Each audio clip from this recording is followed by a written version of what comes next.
Hello,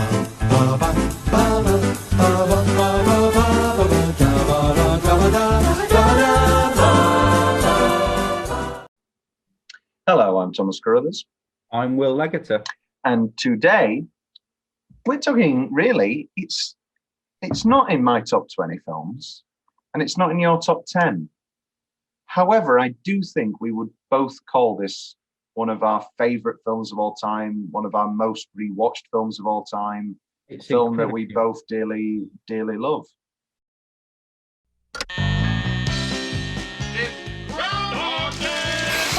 Groundhog time. 1,000 people freezing their butts off waiting to worship a rat. Weatherman Phil Connors is spending the day in Puxatawney, Pennsylvania. Phil? Ned! Ned Ryerson. I did the whistling belly button trick at the high school talent show. Bing! Bang! But Phil's about to find out he's not just stuck in Puxatawney. Will you be checking out today, Mr. Connors? Chance of departure today, 100%. He's stuck Groundhog Day! in Groundhog Day. I'm reliving the same day over and over. Phil? Ned Ryerson? Bang! Do you ever have deja vu, Mrs. Lancaster? I don't think so, but I could check with the kitchen. Well, it's Groundhog Day. Again? At first, he was a little anxious. Phil? So, have we done this before? Oh, very good. I'm back with the jokes. Back with the jokes. I was wondering whether you were going to do the intro again, whether you were just going to sing. I was wondering how you were going to go about making a joke, and you went for that, which worked fine. It worked fine. It did work fine, but it's. I think its charm is its rewatchability. I know you watched it this morning. I watched it last night. Bit of a spur heat of the moment. Oh, let's do Groundhog Day. But yeah, excellent movie. Excellent Bill Murray performance. Will you be checking out today, Mr. Connors? I'd say the chance of departure is 80%. But now, We could do whatever we want. he's discovering the possibilities Don't you worry about cholesterol? Why? and living life like there's no tomorrow. Phil Connors! Ned! Because there isn't. I am an immortal. I have been stabbed, shot, burned, frozen, electrocuted. I'm a god. You're God. I'm a god. I'm not the god. He's out of his gourd. But to get what his heart wants most What are you looking for, Phil? A date for the weekend? means living this day over again till he gets it right. Believe it or not, I studied 19th century French poetry. What a waste of time. I studied 19th century French poetry. La fille qui j'aimerais. You speak French. Oui. We both huge fans of Bill Murray. Who's friends with Bill Murray? Is Bill Murray on? He's going to. Yeah. I'm sorry, Tim Curry, you're getting bumped. I don't know why Tim Curry's on my top 10 actors of all time. I love Tim Curry. But, he is now. I'm gonna bump him. Who am I gonna? We're watching some official bumping, ladies and gentlemen. Yeah, I'm sorry, Michael Keaton. Oh no, you can't do that. I'm not bumping him all the way, but Michael Keaton's now at 10. The Thomas Carruthers' top 10 actors is Michael Keaton, John Hamm, Paul Newman, Bill Murray, Michael Douglas, Philip Seymour Hoffman, Dustin Hoffman, Al Pacino, De Niro, Nicholson. Do you like John Hamm that much? Because seeing as it's not a breadth of different films, I've always been like, oh no, I don't know if he is one of my favorite actors. But then I think of the amount of time I've spent with John, and of course he is, because in some ways I've not done the maths, but I've probably watched more John Hamm than I ever have Nicholson. At least when it comes to new. Anyway, we're getting down a tangent. Bill Murray, Andy McDowell, To the groundhog. I always drink to world peace. Well, what should we drink to? I like to say a prayer and drink to world peace. Don't drive angry. Don't drive angry. Are might be okay. Life has a funny way of repeating itself. What did you do today? Oh, same old, same old.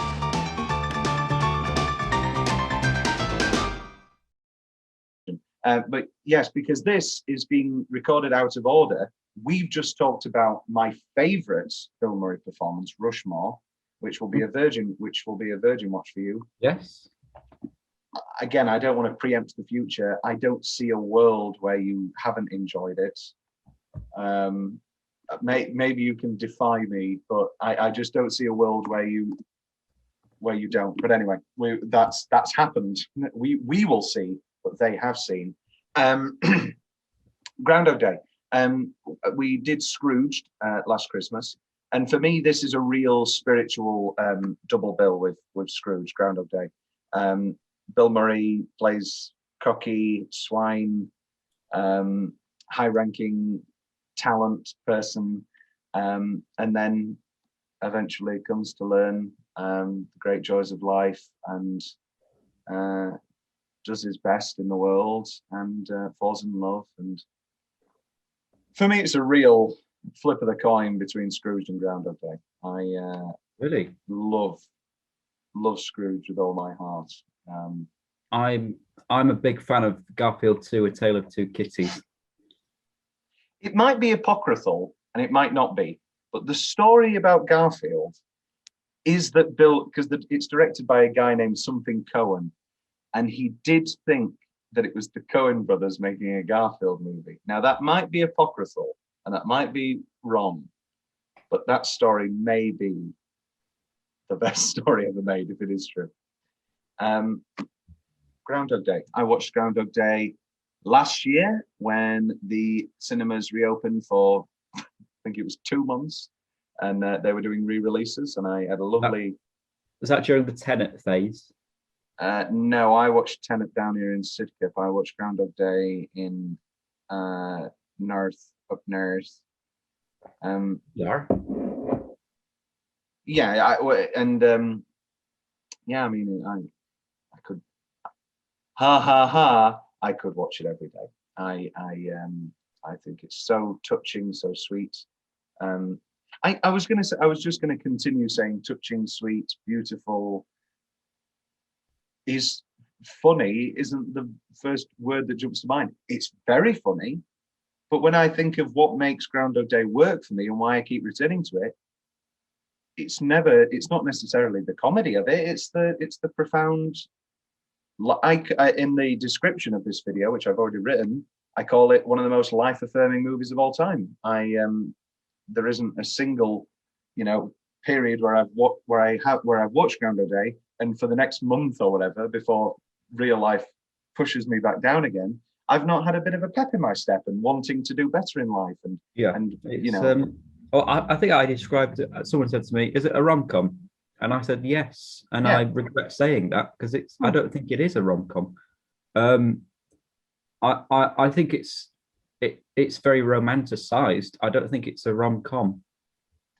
The romance factor is that, of course, the only way he can get the girl. Yeah, I mean, obviously, I think we'll come to talk about that at the end. Yeah, the girl in question. But the only way he can get the girl is, of course, to not forget about her. But we've took relationships. You never. What is it? The minute you stop looking is the minute that people start getting interested in all that jazz. Obviously, this is more of a cerebral, complex, cosmic thing, but it does obviously fall back into that trope. Let's get into YouTube comments from the YouTubers. Let's see what the YouTubers are saying. Got a couple here. This is how I felt during quarantine. Obviously, I think it goes without saying, Groundhog Day sort of had a bit of a re-emergence during the lockdowns and all the quarantines. I read a lot of articles, lots of podcasts, people sort of re-watching it again. And obviously we all did feel like we were in Groundhog Day the same day over and over and over again. Did you return to Groundhog Day during the lockdown, or was because I mean it's in our rotations normally anyway, isn't it?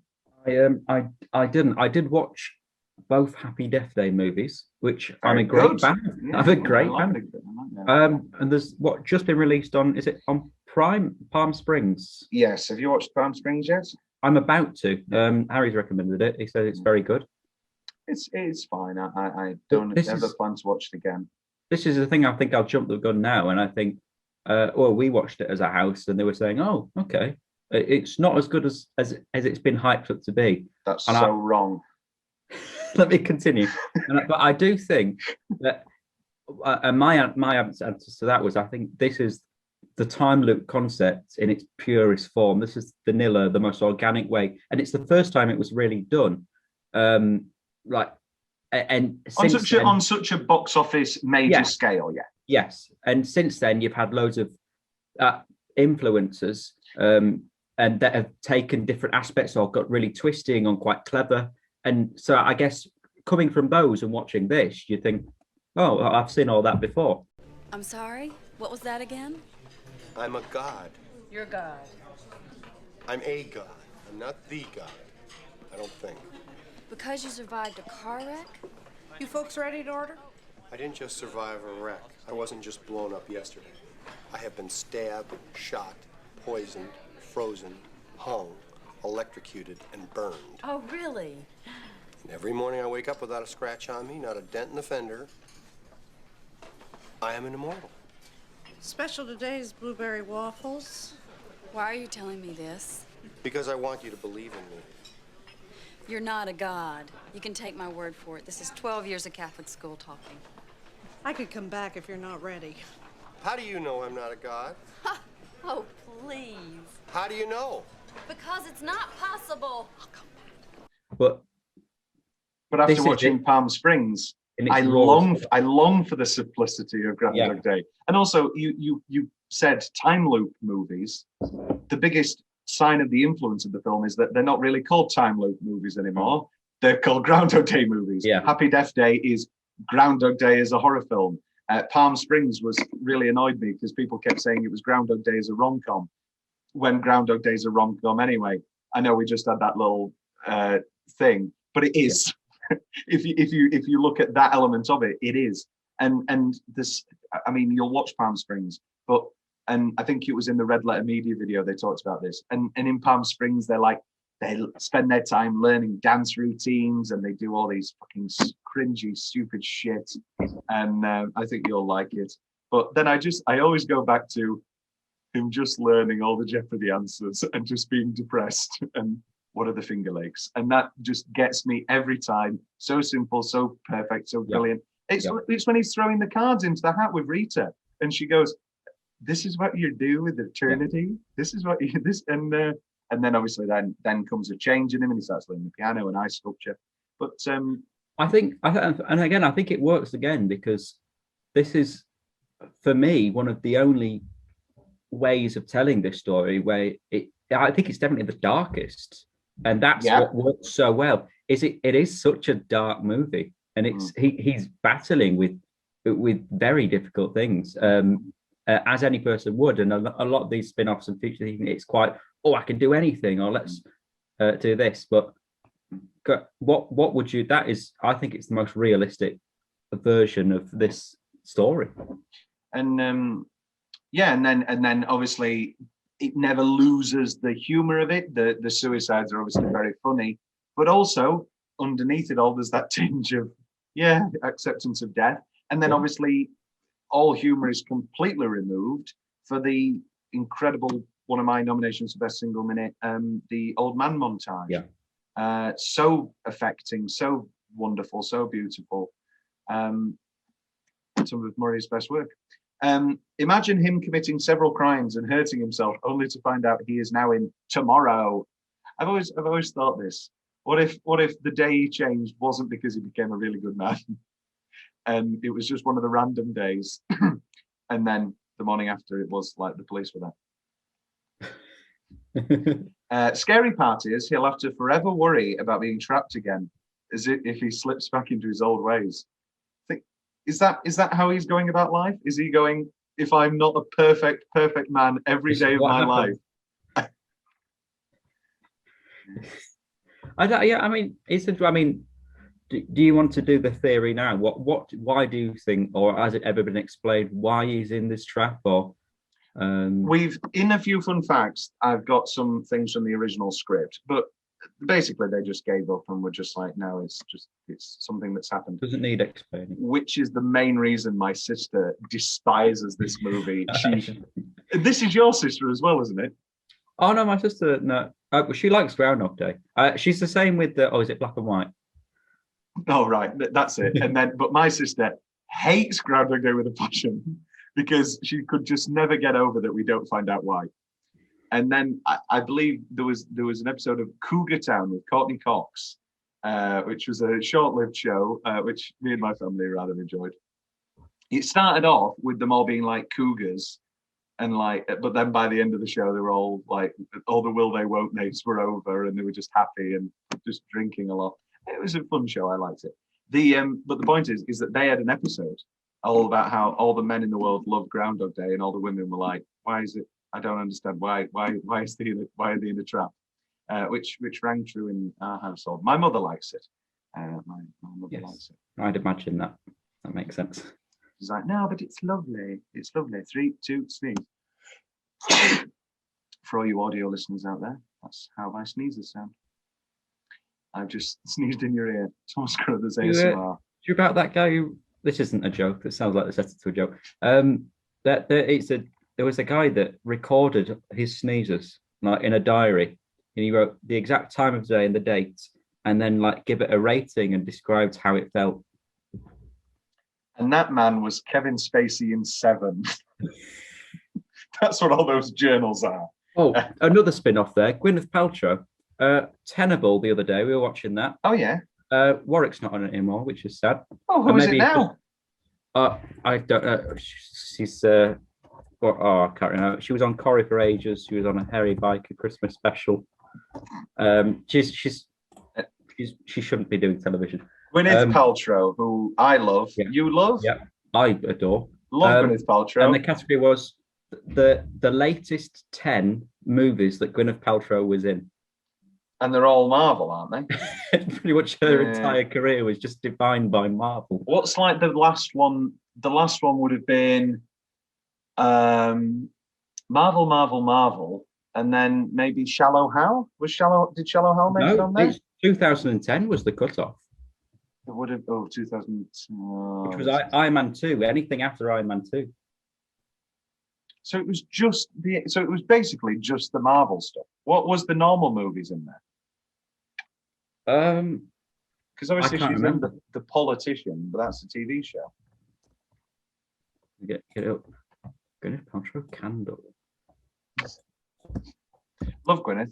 Seven, she's incredible. Talented Mr. Ripley, she's incredible. Shakespeare in Love, obviously not great, but she did win her Oscar for it. Contagion. Sorry again? Contagion. Yeah. Did you not watch Contagion in the lockdown? I didn't. I didn't want to. It was a very basic thing to do. Everyone was doing it. I love Contagion anyway, and I was like, oh, people like Contagion now, obviously for all the wrong reasons. But well, that was it. Remember Mordecai? Oh yeah. Yeah. Jesus Christ, Mordecai. Get Gwyneth in more. I want Gwyneth in lots. Get Gwyneth back. But I guess she's happy making her candles and the like. So she's going about her business. She's doing the business now. 10-minute stretch. Will, what are your nominations? I've got a couple. I've gone for pretty much the first time we see him in the time loop. Yeah, first repeat. And also that we can assume it's the last day where he's pianoing. He's at the party. Everyone's coming up to him, and then we see him fall asleep. That stretch. As my two big main 10 minutes really, and then everything in between I've sort of put into notes or minutes. I've got first repeat, which I very much enjoy. Second repeat, where it's the punch of Ned. Yes. and the build up, and it's building up now. Then the Nancy, I really like the sort of let's give in and just do what the worst things possible. I love the Nancy back to back with the robbery. I like Nancy in this movie. I think she's very funny in this, very nice. I love the final punchline of all the Nancy stuff when Chris Elliott tries his go. Wagowski. Do you ever try having a whitehead on your eyeball? Can I have a shoe, Mary? Then. All right, little fella. Good job. He just smiled at me. Did you see that? I believe he did. Okay, little fella. There you go. Hi there, mister. Something I can do you for? Hey! Hey, what are you doing?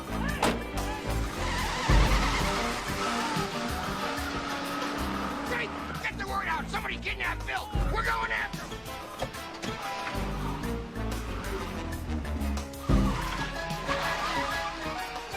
Why would anybody steal a groundhog? I could probably think of a couple of reasons. Herbert.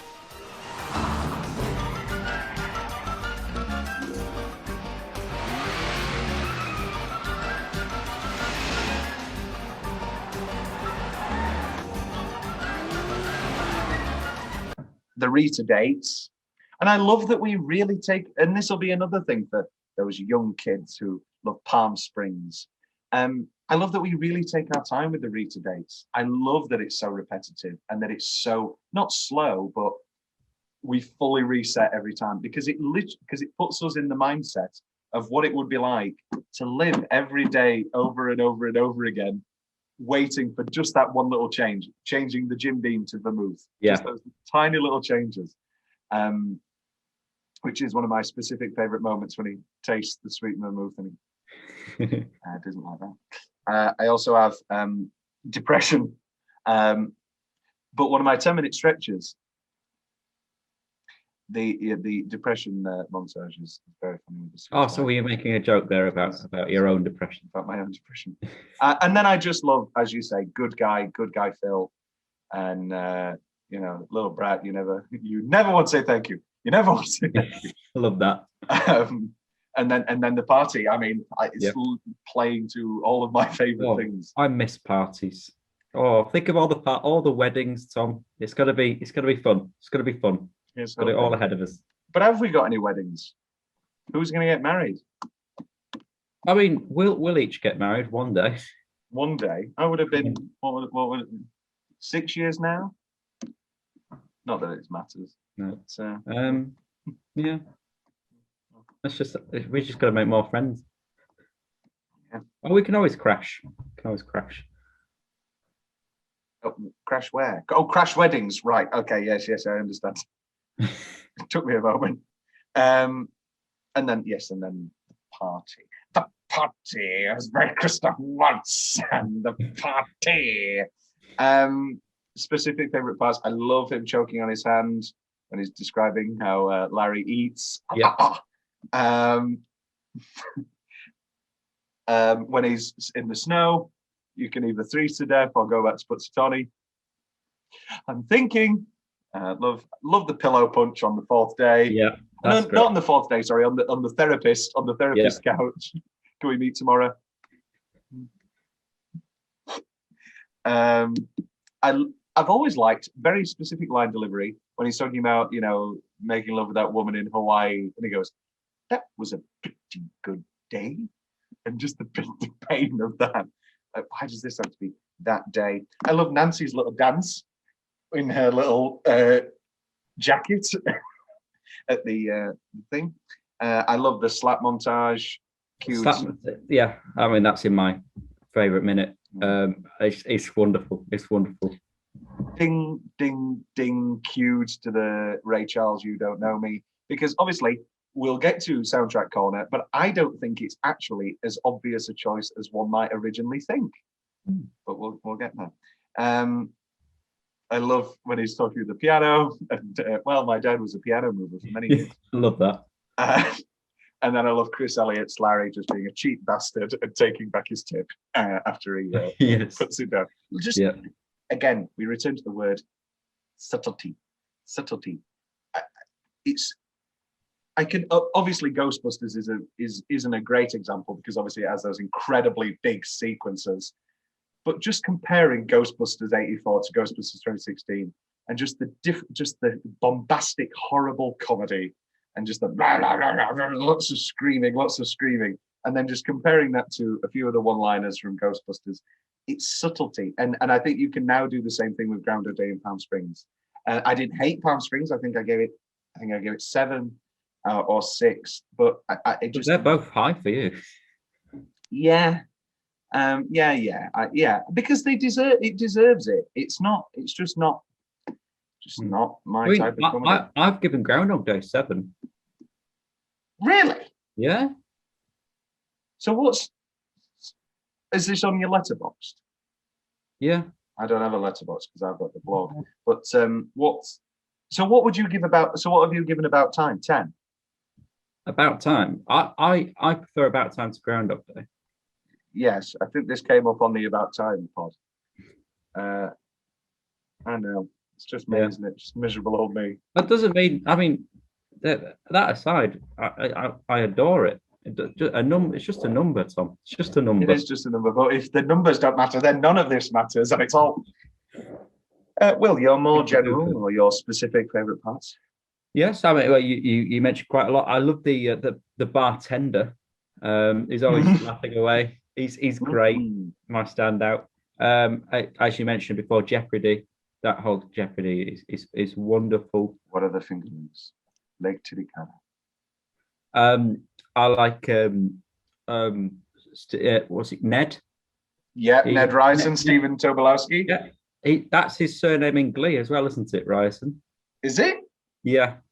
Do you remember in like the first season of Glee where it was like pretty dark and the humor was really dark, and he like sold pills to the kids? Yeah. Got rid of that plot pretty quickly. They got, but they stuck with a lot of others. They did, yeah. My favorite gag is it was just walking into a room. My sister was watching it, and I think it's season 2, where the Asian girl has been dating Wheelchair Boy over the summer, and then she goes, "I don't want to watch Coming Home again," and I burst out loud laughing, and my sister looked at me like an alien, and I said, "That's the funniest gag you've ever heard, and you don't even know it." Very, very, very funny gag. Anything? Before, I've got in the very opening when he's finished weathermanning and he walks and sits down, just seeing how fed up he is and that sort of sarcasm. Is great. Very good. It does it multiple times. The shift into the faux weather voice, and we're going to push him from the left, and it's so stunted and so unnatural, and great work from Bill. Which leads us into Soundtrack Corner. So as always, we split it. Actually, before we move on, we're both musical people. Will, have you ever listened to the musical? No, I haven't, and I really want to. I don't either. I don't like really listening to musical soundtracks before seeing them or having. It might give away the plot, or I don't know. I just feel it's not like an album. You can't just listen to it. I can't even imagine, like my mother tells me about when they first bought the Phantom vinyl, and they sat on the floor with the fold out, and it has bits of the script in, and they sat on the floor and just listened to it all and read it all. And I'm going, Phantom's a pretty weird show. I cannot, like the leaps you must, but I guess you just listen to it as an album at that point. But I don't know, like comedy songs and stuff, because like half the comedy sometimes is on stage. I don't know. It's one of those. I say I've definitely listened to Mormon many a time, and I'm yet to see that on stage. Oh, fair enough. Yeah. But that's because of COVID, and I've been waiting many times to see it, and I'm very excited. That's very good. Prince of Wales. Yes, sir. Spooky Mormon. I got OJ freed. Big laugh from Tom from Carruthers. Watching OJ spreading. I keep telling more and more people the watching OJ joke, and now more people than you could even imagine call masturbating watching OJ, and I'm quite happy about it. I like that this is catching on. Where am I? Soundtrack Corner. So we split it two ways: best song, full stop, and best use of a song. Best use of a song. I can play mine first. Go on. I've gone Almost Like Being in Love at that final bit. Very nice. Yeah. It goes without mentioning, of course, I Got You, Babe. Apparently, always the song from the first draft of the script in the late 80s. Always the song. And it's a great choice. It was my alarm in first year. Very 6 funny. o'clock every morning. Yeah. Very, very funny. I think I might do it again in fourth year, just to bookend my university experience. And maybe these last 2 or 3 years have been first year the whole time. I wish. Yes. I wish. It doesn't count. First year doesn't count. One can help. But I also love Pennsylvania polka. I love pick up the music, the vendors begun. Bum, bum, bum, bum, the Pennsylvania polka. I like that. And I also love, as previously mentioned, Ray Charles, You Don't Know Me, which would probably be my choice for best song, full stop. Obviously, the end of season 4 of Mad Men. Lovely use of I Got You, but Thomas has bad gas. That's not a tongue twister. That's a fact. Which takes us on to our next category. Oh, I'm a shambles. You're going to talk about your favorite building or set whilst I get up Oscar travesty. I'm late to the game on this. Yeah. Well, I think as setting a scene in particular, because I think set is a strange one for this film. I've gone for that bandstand when they're dancing at the bandstand and all the lights. I think that shot and that set, that was the most beautiful. The snow. Oh my God! It won the BAFTA for best original screenplay. Well, very good. That's great. I know. I really like that. Yeah. Didn't get any Oscar nominations, which we're about to look at, but it did win the BAFTA. That's really good.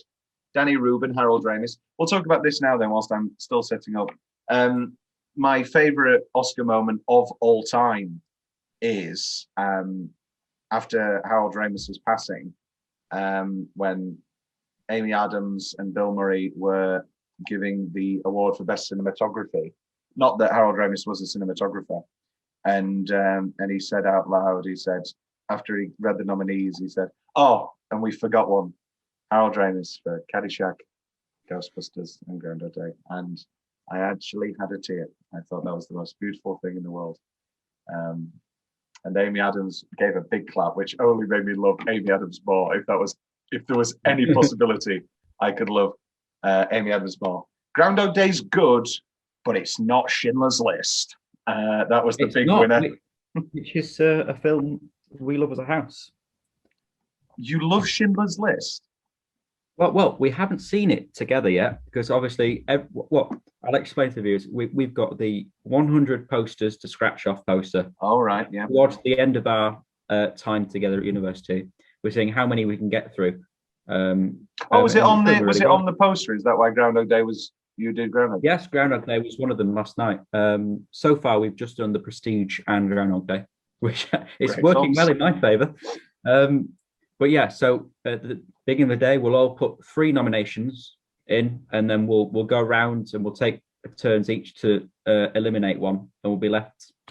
And every time, Schindler's List has been a nomination. So Schindler's List, incredible film. It's incredible, yeah. It's just not one I jump to. I wrote a play about Nazis set in a concentration camp, so I did return to it. I did a lot of Hitler stuff and Nazi stuff.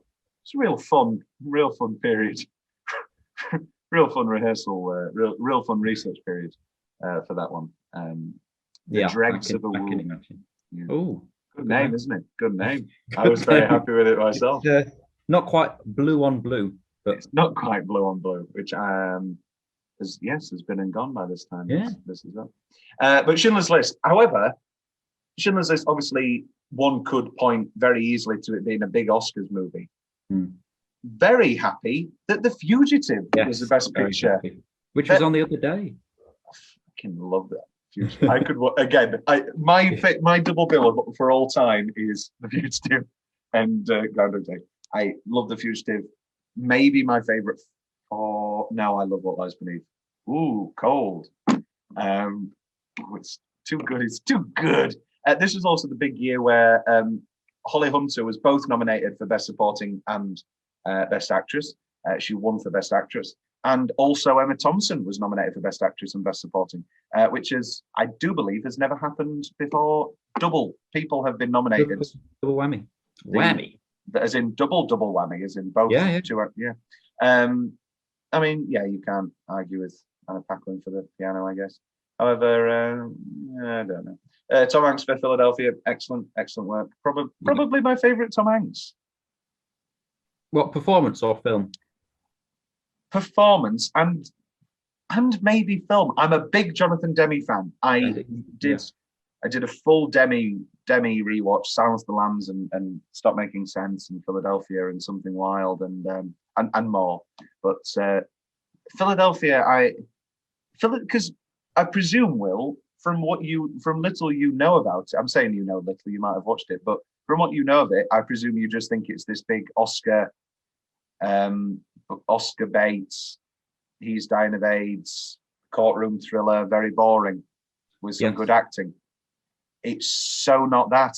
And I think the performances are excellent, but the direction is really interesting. It's directed like Jonathan Demme directs all films, really interesting, just like Silence of the Lambs. And I don't really know why nothing ever happened there. So to say it won at the BAFTAs, it wasn't even nominated for a screenplay. The piano won. She's silent for most of it, so that doesn't make any sense, Jane. Sort that out.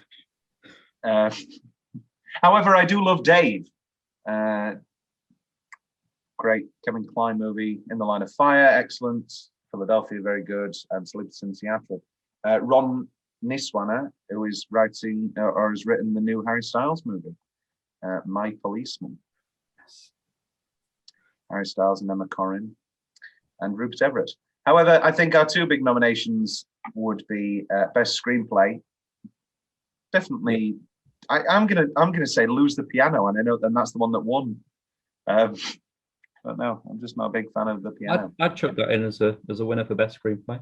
Yeah, absolutely. And then this is a very, very solid 5 for Best Actor. You don't get many like this nowadays, do you? No.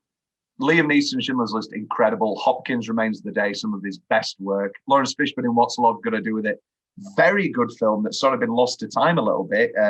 Angela Bassett as Tina Turner and the abusive relationship she had with her husband. Got to do with it. A bit lost to time. Really good movie. And then Daniel Day-Lewis in The Name of the Father, another sort of film a bit lost to time, prestige drama. Great Pete Postlethwaite. He got nominated. Thank God. We love Pete. I'm gonna say I don't think we can shove him in. I agree. And I'm gonna give him the Oscar over Sean Penn in 2004 for Lost in Translation instead of Sean Penn for Mystic River. Well, as you know, I'm just not a Sean Penn fan. So at all. I think, well, I wouldn't say I don't like him, but also I'm trying to think of like my top 5 Sean Penn, and I'm struggling to get there. Best Single Minute. We've touched on some of them so far, but Will, do you want to solidify your nominations? Oh, thank you very much. I've got the that first time he gets with Rita to go for a cocktail, and just the whole cocktail montage I think is fabulous. The little changes, the back and forth, and as I previously mentioned, the length of it, and that we really see it, and we see the changes he's going to, and I've got the old man, very touching, very moving, and then I've got the which I would argue is the greatest car chase in any movie, purely because of I don't think Bill Murray takes it as best actor in this. I do think it is Phil the Groundhog. He's excellent. Like the Groundhog? Like the Groundhog. I love that chase scene with the the bit where he just jumps onto the wheel. It's great. with obviously Brian Doyle Murray, Bill's real brother, who they appeared in Caddyshack together and Scrooged, and we love Brian Doyle Murray. So, what are the chances of getting out today? The van still won't start. Larry's working on it. Wouldn't you know it? Can I buy you a drink? Okay. Jim Beam, ice, water. For you, miss? Sweet vermouth on the rocks with a twist, please.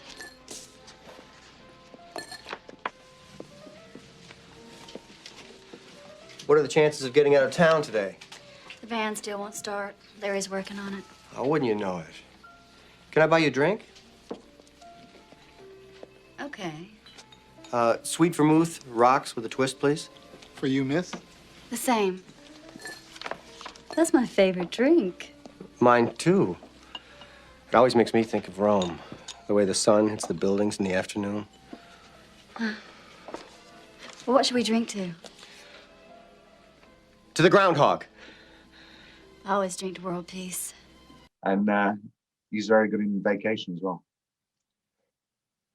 What's next? Oh no, I didn't give mine. But I've already talked about them. Joyride, I enjoy. The Jeopardy, and also probably my biggest nomination, the I Am a God scene. Yeah, not the God, a God. Which has a great line. I'm going to misquote it now, but it's maybe the real guy's not omniscient. Maybe he's just been around for so long that he knows everything. I love that. It's some that great sort of lines, some great writing, which we're going to get to next. But it really is that sort of. I'm going to coin something now. It's not very clever. It's like stumbled onto philosophy, like that sort of. If you think for something long enough, enlightenment. Yeah, and that sort of thing, and the sort of working man's philosophy, and working through that, I very much enjoy. But as well seeded, best line. Let's talk about some of them.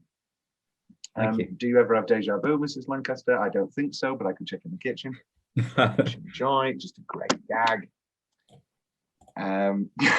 Again, those sort of sad moments. What would you do if you were stuck in one place and every day was exactly the same and nothing that you did mattered? That sums it up for me. That's just that guy's life. Back and forth, Will. Back and forth.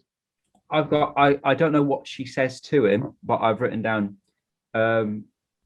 It's when they wake up together and everything's back, and she's like, "Oh, I wish you were like this last night.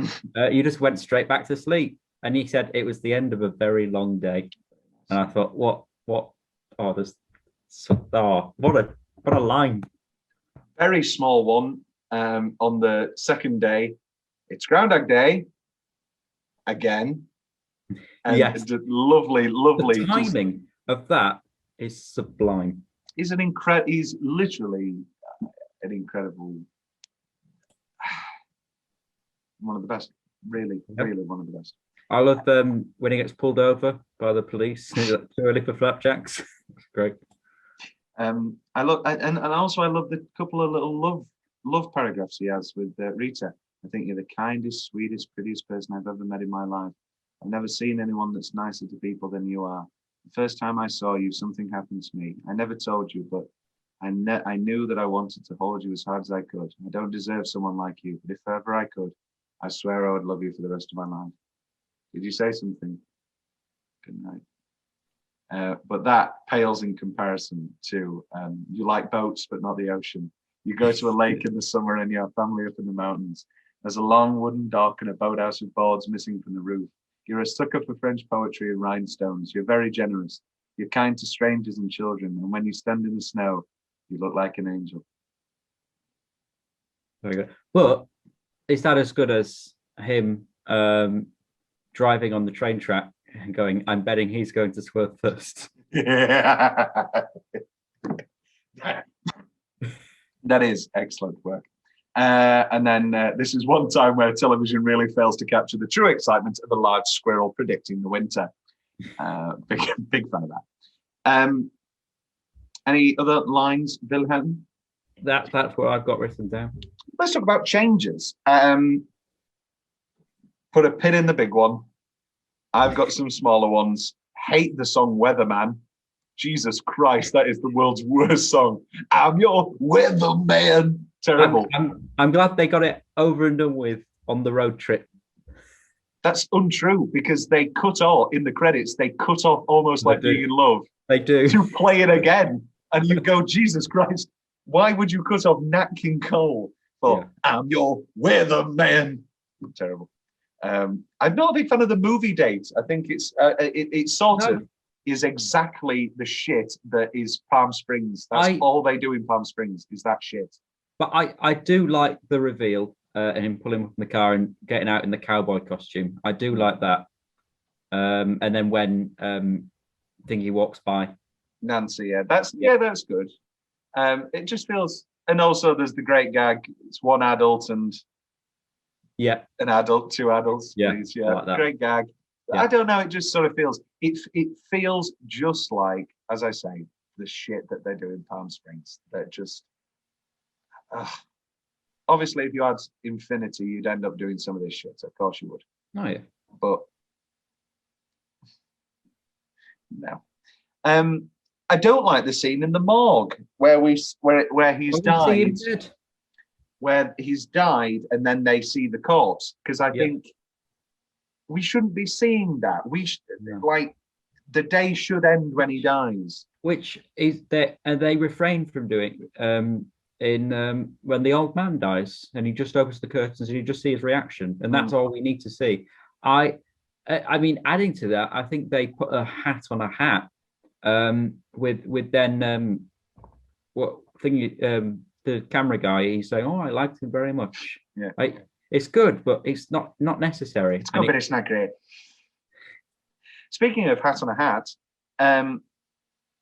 not at all really, actually. But Sondheim loves Groundhog Day and was planning on a Groundhog Day musical for years, but eventually gave up because he felt it would be gilding the lily, and that it was such a perfect creation that you couldn't make it any better, and it would be a waste of his time and nobody would like it.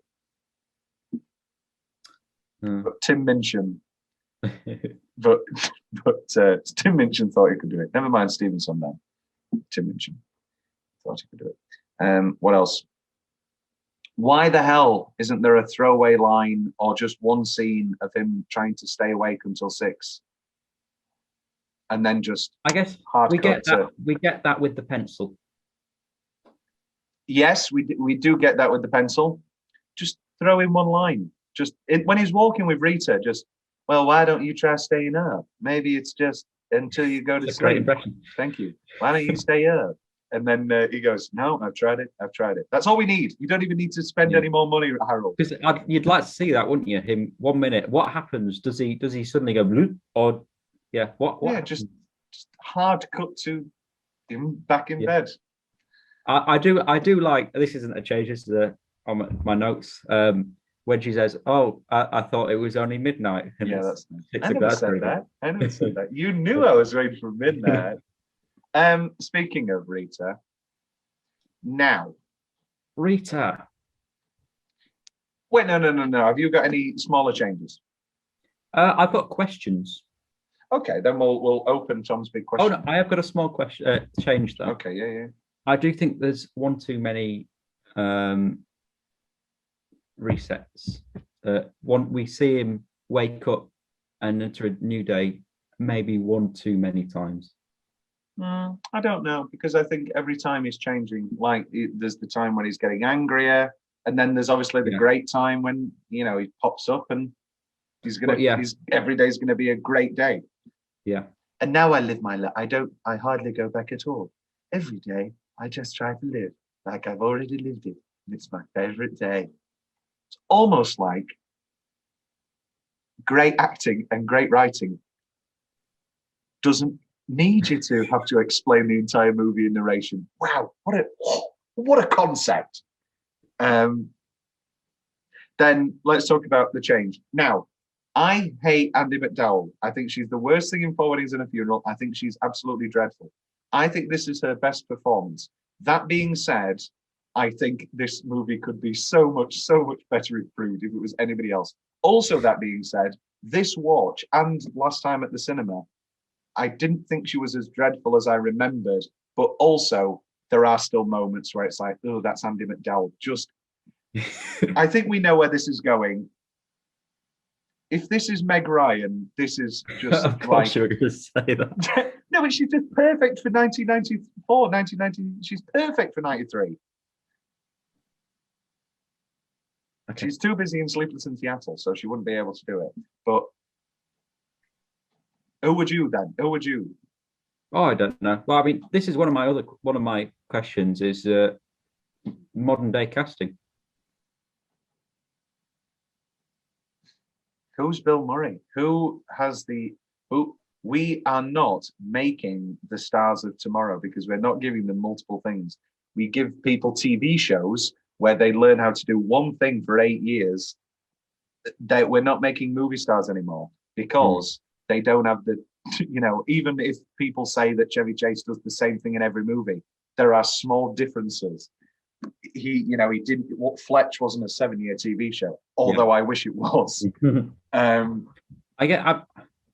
What do you reckon to Jason Bateman? Oh, Will, incredible. Absolutely incredible choice. Yeah, I can see that. Yeah. Proud of that one. Yeah, Jason Bateman and why not Amy Adams? Jason Bateman and Amy Adams. Ideal. That's what I want. Yeah, good stuff. Which takes us on to what's left from Will's notes. That's left from my notes. That's left from my notes, which takes us on to a few fun facts. There is a couple of alternate endings, but we will get to them now in a few fun facts. Bill Murray was bitten by the groundhog twice during shooting. Murray had to be given anti-rabies injections because the bites were so severe. Not what you want. Harold Ramis originally wanted Who for the lead role, but decided against it, saying that he was too nice. This isn't O.J. Simpson when James Cameron said that nobody would believe he was the Terminator because he was too much of a likable, goofy guy. I'm going to say John Candy. Oh, was he dead by this point? Maybe not dead. No, because Home Alone's. When's Home Alone? Oh yeah. Which is another thing. Sorry, it feels like an 80s movie. When you watch the end of it and you go 1993, you're like, Christ. John Candy died in 94. So we could have done it. But also, I think too nice. Steve Martin playing Neil Page again. Oh, what a movie. Will, I'm going to make a vote now. Why don't you kick off one of your farewell to Wills and swap it for Planes, Trains and Automobiles? You're all right. Yes, all right, or you're all right? You're all right. As in, no. Yeah. Fine, I'll just watch Planes, Trains and Automobiles again on my own. I like me. My wife likes me. Oh, God, so sad. Where are we? A few fun changes. It was Tom Hanks, Will. I can see that. And he is too nice. He's just a nice man. According to director Harold Ramis, most of the time when he tried to explain a scene to Bill Murray, Murray would interrupt and ask, just tell me, good Phil or bad Phil? In the original version of the script by Danny Rubin, Phil Connors was already trapped inside Groundhog Day at the start of the story. We joined him on a typical day with the audience wondering how he knew everything that was going to happen. Harold Ramis promised not to change this aspect of the script, but ultimately decided to do so. And I think it's an excellent choice. It's a different film. It works. Well, it shows us the change. There's a clear difference for who he is from the beginning of the film at the end of the film. And this is how Palm Springs opens. But also Palm Springs can do that because it's two characters. And so we spend the time with Andy Samberg and we're like, oh, I mean, we know it's a time loop thing because we know the trailers and we know that it's been called Groundhog Day. And idiots have said it's better. But you then have her character to then go back and allow us. On the DVD, Harold Ramis states that the original idea was for Phil to live for about 10,000 years. Yeah. Later, he hyperbolically says that Phil probably lived the same day for about 10 years. That's not hyperbolic. But anyway. I still see it as 10,000 years. I quite like that. I think it's 10's too short. Yeah. Yeah. It's long time. The idea of Phil reading to Rita while she sleeps came from Bill Murray. His wife drank too much champagne on their wedding night and fell asleep easily. So Murray read aloud to her until he too fell asleep.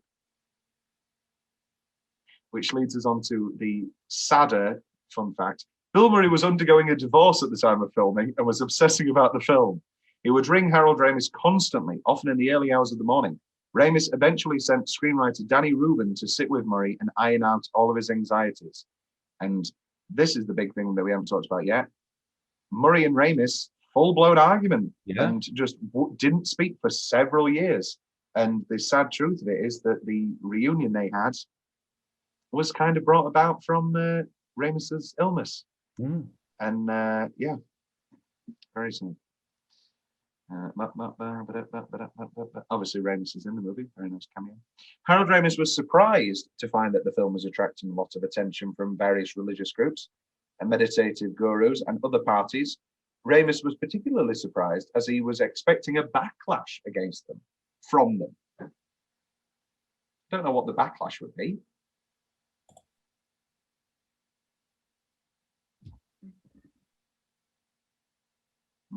Do you know what one of the big influences for Danny Rubin's original script was?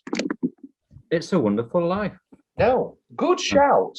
Thank you. Interview with a Vampire, because he kept thinking about what it would be like to live forever.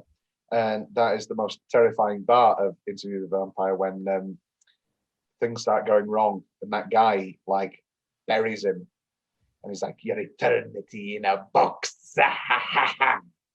And then eventually Antonio Banderas breaks him free. But that is the world's most scary thing. Imagine being buried alive for eternity. Jesus Christ.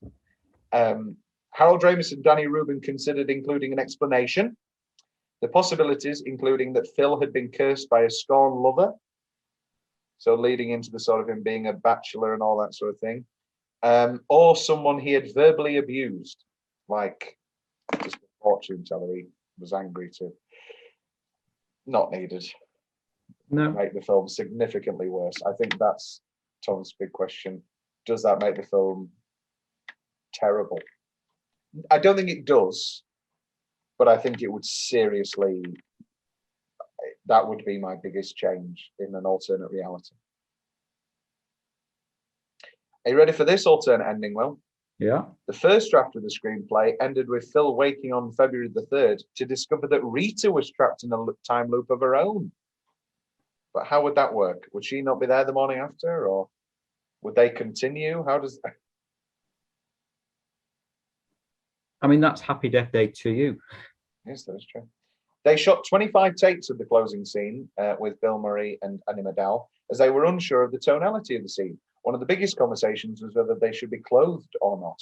Ramis had everyone on set, cast and crew, vote as to how it should be played, and the final tally came down on the side that the couples should still be in their clothes, as they had not made love yet.